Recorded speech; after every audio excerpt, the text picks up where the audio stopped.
Okay. Oh.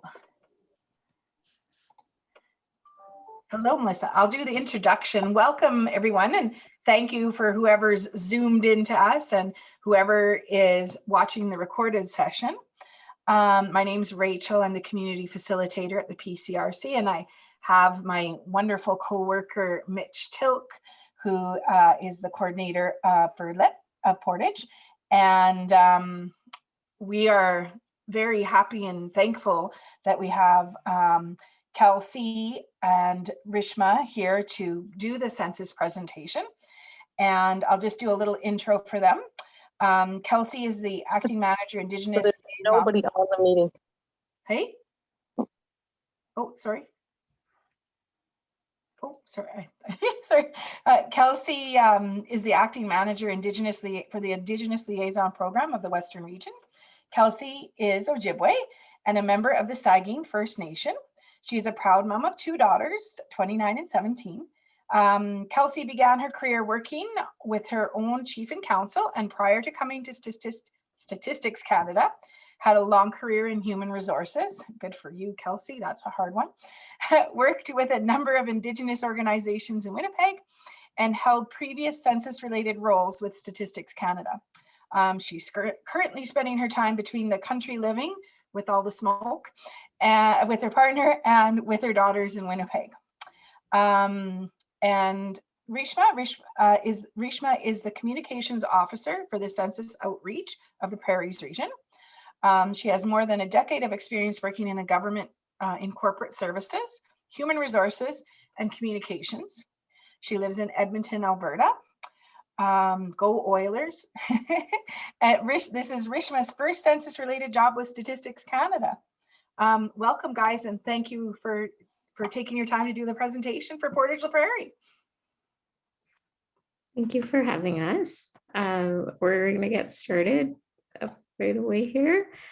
So we're happy to be here to present about the 2021 Census of Population.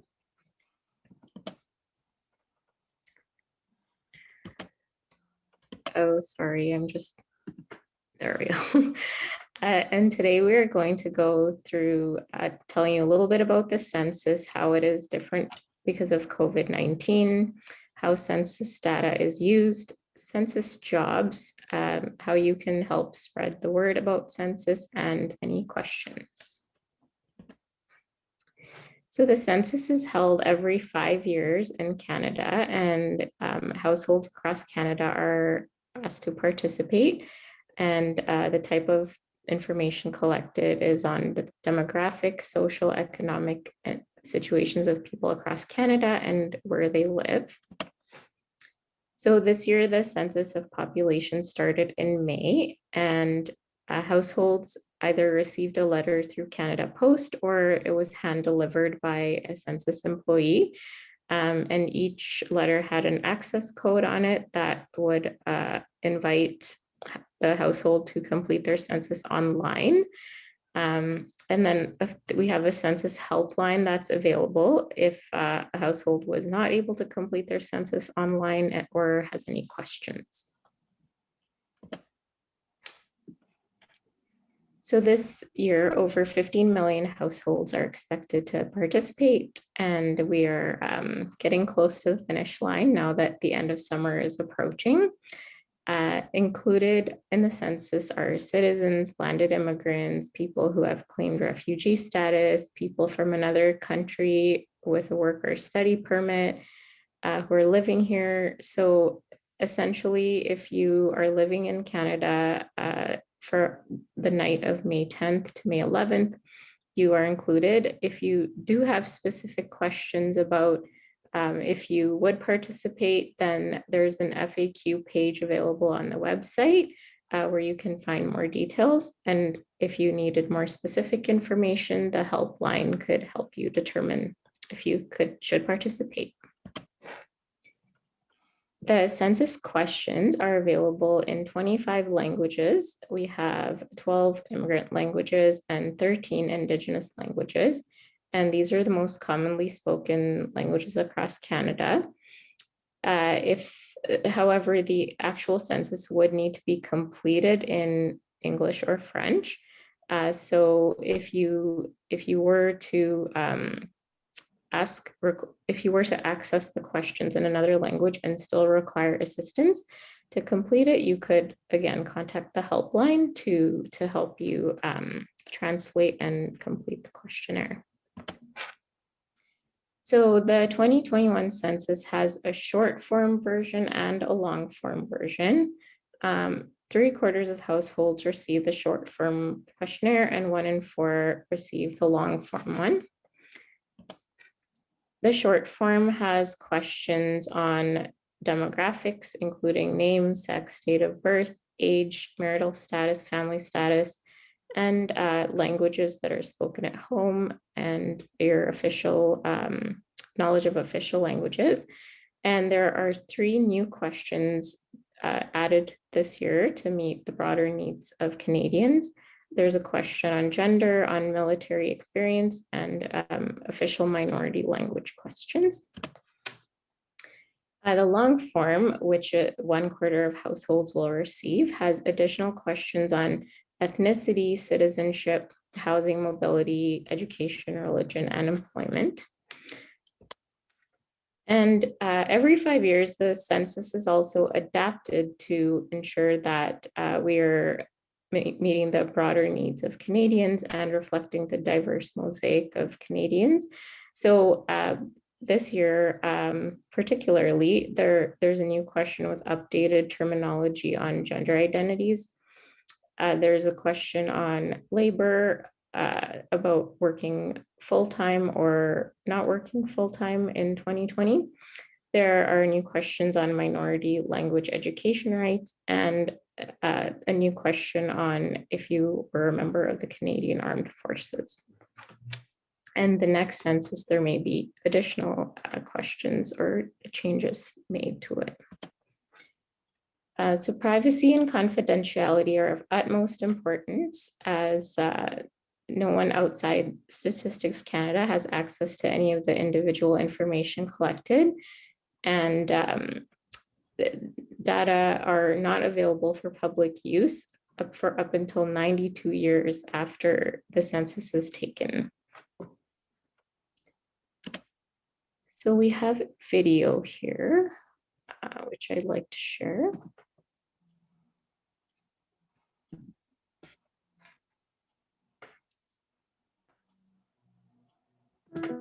Did you know that StatCan data can impact your pension and wage rate?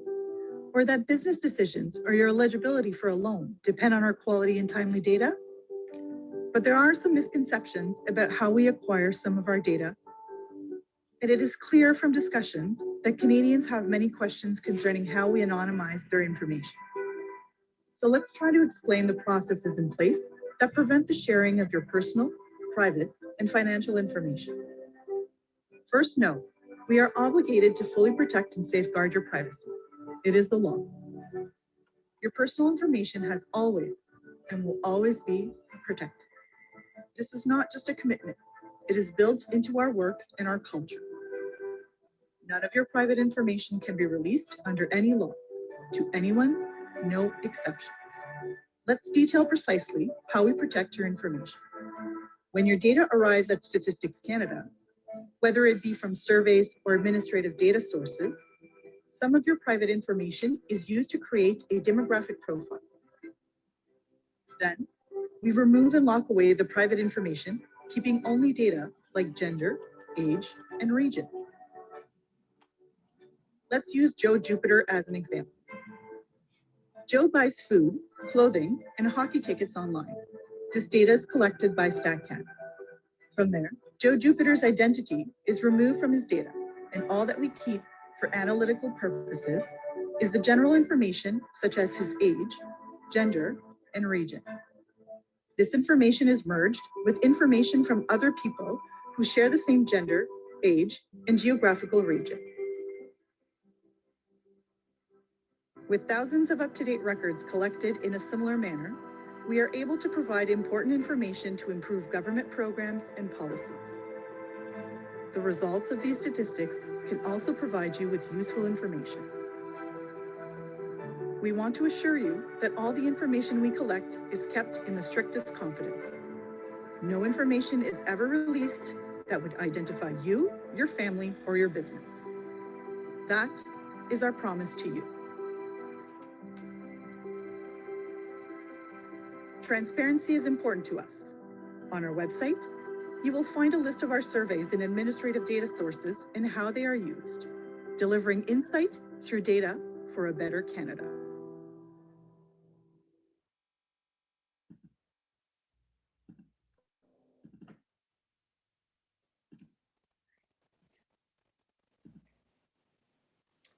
So is everyone able to see the slides again? Yes. Well, so now that we know about how the census is secure with this, the security of data, we're also going to talk a little bit about how the census was kept safe due to the pandemic this year. So the health and safety of those responding and the census employees are of utmost importance for Statistics Canada. And this is why it was even more important that every household had the option to complete the census online. However, if they were not able to complete the census online, there was follow-up completed mostly through the phone, and only if required as a last resort, there was a follow-up completed in person, following all the federal and provincial health guidelines. And I'm going to hand it over to my colleague Kelsey to speak some more about the census. Okay, so you went over slide 14, or am I starting on slide 14? Hello, everybody. Yep. Okay. Hi. So as Rishna explained, so completing the census online is the best and safest way for Canadians to participate in the census, this census cycle. In-person visits have only been taking place when no other options are available, and we are kind of winding down to the end of collection. Census employees respect a no contact protocol if they are doing in-person visits, so they are required to observe all public health guidelines, and they are still needed to list addresses and drop off census materials prior to census day.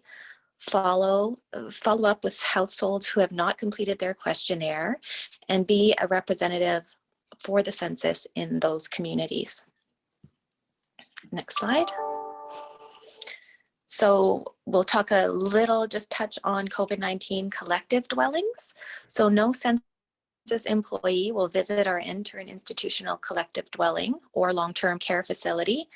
Administrators of dwellings will be asked to respond online, and they will provide basic information from the short form on the residents, and other arrangements will be made when there is no administrator or administrative records available. And the difference between a collective dwelling and a multi-unit dwelling is a collective dwelling is a home that provides services to persons such as nursing homes and residential care facilities. And a multi-unit dwelling is an apartment building or condominium townhouse kind of structure. So we are conducting census in remote northern and Indigenous communities, and this coincides with regular census activities between April and July. We have attempted wherever possible to hire enumerators locally and follow a protocol that avoids entry into dwellings. Online self-response option is available for these areas rather than the traditional canvasser approach, which we have conducted in previous census cycles in First Nation communities. So we know this is not always possible due to limited internet connectivity. So we try to kind of work around and still maintain safety protocols when in community. So completion by phone through the census helpline is also available. And again, this is given the internet accessibility challenges. Next slide. So non-response follow-up. So when we have a dwelling that has not either completed their census online or called to complete the census via the census helpline, we do what is called non-response follow-up. So it began with a large-scale telephone operation, and then we established no contact for non-response follow-up. Again, we are not to enter any dwellings and stay 6 feet apart. Personal safety equipment is required for all our staff, so enumerators and crew leaders that are working in the field, and provision of identifying equipment such as the vest and ID badge, etc., are provided. So folks out in the field and in those dwellings know that they are census employees. Next slide, we'll talk just briefly about how census data is used. So it is, of course, used by all levels of government, Indigenous communities, and the private sector. Social services sectors and other organizations do use census data, and we just have a few examples listed in the slide. So the federal government uses population counts to realign the boundaries of federal electoral districts. Communities use census information on population growth and movement to plan services such as schools and daycares. And businesses determine new factory, store, and office locations based largely on the populations in different areas. So we can go to the next slide. So everyone does benefit from census data. Census data helps determine whether your community is growing, young, culturally diverse, and aging. So these are all important demographic factors and social factors that we collect with census data. So accessing the information from the census data, if you are looking to find specific information about your city, town, or community, we would encourage you to go to the Statistics Canada website, census data sets, and a multi-census year portal, providing users with streamlined access to selected databases all the way from 1981 to 2016, before the new data from this 2021 census will be available, and those dates will be announced for the dissemination portion when the first population and dwelling counts will be released. So Library and Archives Canada does also hold an extensive collection of data census records outside of our website, and this data is available from 1640 to 1926, and for Newfoundland from 1671 to 1945. So we do have a vast amount of data. I believe our website, our Statistics Canada website is one of the largest federal government websites, just due to the vast amount of data as we have. So in terms of census data, so we have census dissemination strategies, so how we are going to release the data.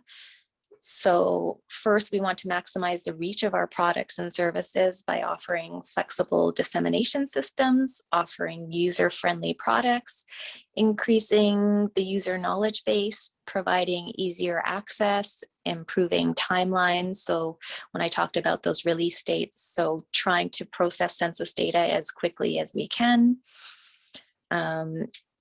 and having an enhanced presence on social media. This is kind of a more recent approach that Statistics Canada has taken.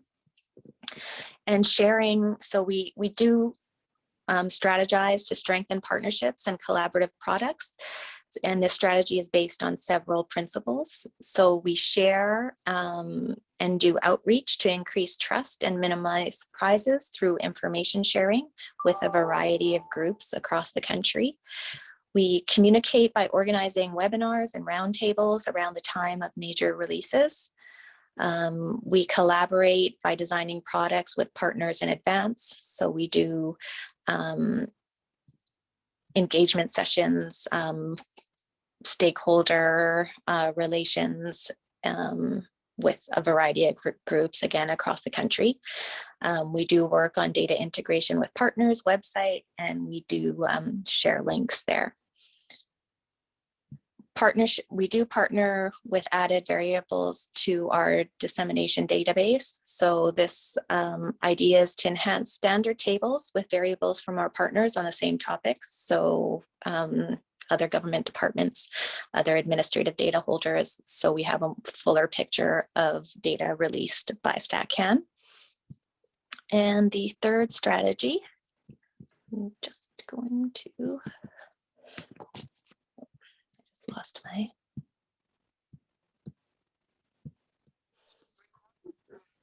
sorry, I'm trying to use my computer and phone at the same time. So just give me a minute. So the third strategy is to increase the value of statistical information. And we achieve this by having products that address key societal questions of the day. So we want our data to be relevant, integrating data from non-census sources, publishing schedules, reference materials and products, previews, and we do this ahead of major releases. And we do release new analysis and data beyond the day of release. So there will be several release cycles as census data. And again, when we integrate that with other data sources. And we do provide information in alternative formats as well. So this slide, the next slide, census hiring, it's a little bit late now. As I mentioned, we're kind of winding down census collection, but we are still hiring in certain First Nation communities and Northern communities. So that's, you can see, get more information on our website there. So spreading the word, we do want to encourage participation in the census. It is a very important data collection process for Statistics Canada and the country. So what can you do to help? You can tell your friends and family and community about the census, raise awareness, post and distribute our communication materials and newsletters on community websites and on billboards. Use resources. We do have a community supporter toolkit at census.gc.ca, and this includes posters, articles, digital signage, and more. We also have a whole slew of social media messages as well.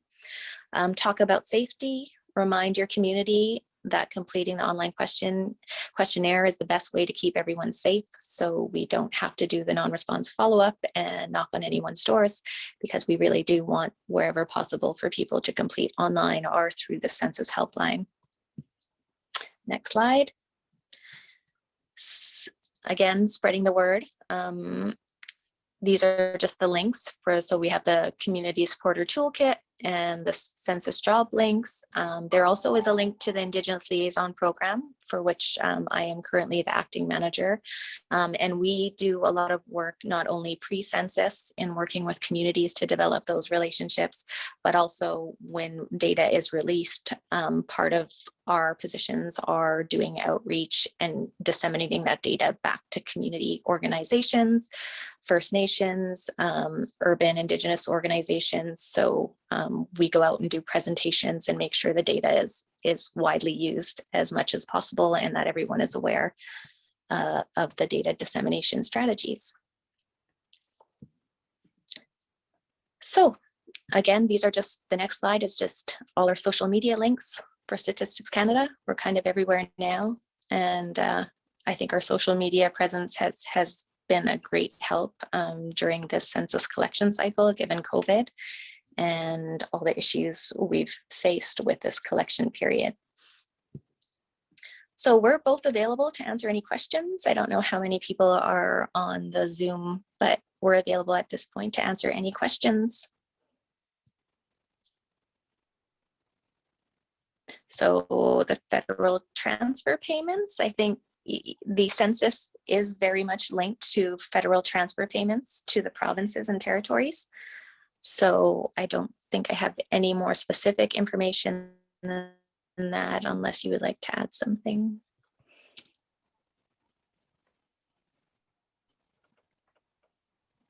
Hello, yes, this is Melissa Billis. I am crew leader 3191 in the Portage La Prairie area.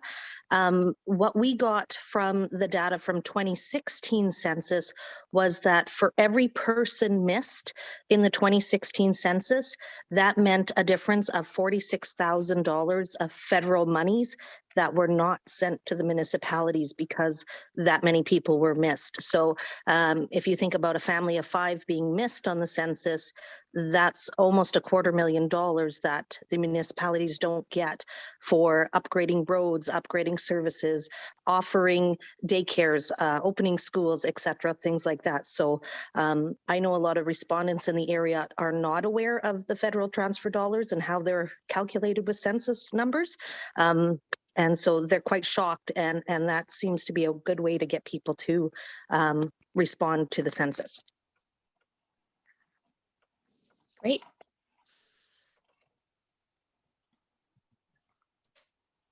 Do we have any other questions? I'm just trying to look at the chat.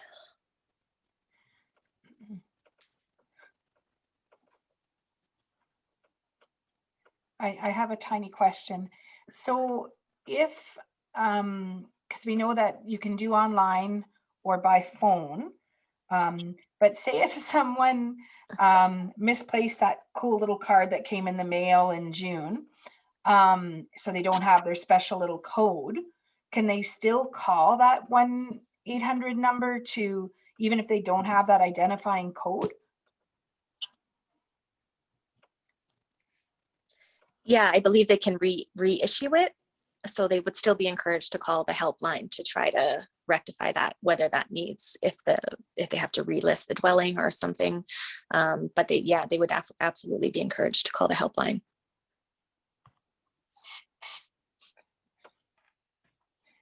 I can offer a little something on that as well. Anybody who was originally given a census access code, a secure access code, will have had enumerators try to contact them, leave reminder cards. And on every reminder card that an enumerator leaves at a household, they will have that SSID number, which they can phone the helpline and get another access code to do it online if need be, or they can give that SSID number to the helpline and complete it over the phone. But enumerators are still going door to door for the people who have not responded yet. That's good to know. This is kind of a curiosity question, is just kind of personal, as I'm always wondering, how do they determine who gets the short version and who gets the long version of the census questionnaire? Or is it random? It's completely random. Okay. It's completely random. Yeah. And kind of a follow-up to that question, and I don't. Well, I should just clarify though. When we do collection in the North and in First Nation communities, they all get the long form, and that's to ensure that we have a good data quality. Okay, so that makes a lot of sense, because I'm from the North. And I always remember getting the long version no matter what. So when I got the short version, once I moved down here, I was so confused. I'm like, what, this is too short. My other question is, and I don't know if I missed something, but yeah, like when you guys were talking about all the questions on the census form, I always thought there was something really distinctly about housing. Did I miss that? Like I showed the list of everything that's included in the long version, but is there something in about housing, like questions about housing? In the long form there is. Okay. There's a housing section. Okay, I think on the slide I might have just missed it. Okay, yeah, because I kind of wonder how the government can get a true picture with the short form when there's only say 25% of the population, whoever completes it, getting the long form. Like, does that give a good picture? It does. It's all kinds of statistical methodology, but that is why it's a representative sample of the population. Yeah. Okay. Also to let you know, Mitch contacted the library, and if there's anyone who needs access to the internet, who maybe doesn't have Wi-Fi or doesn't have a phone line, they can go to the library to do their online form if they can, if they are able to. So thank That's you to great. the library for that.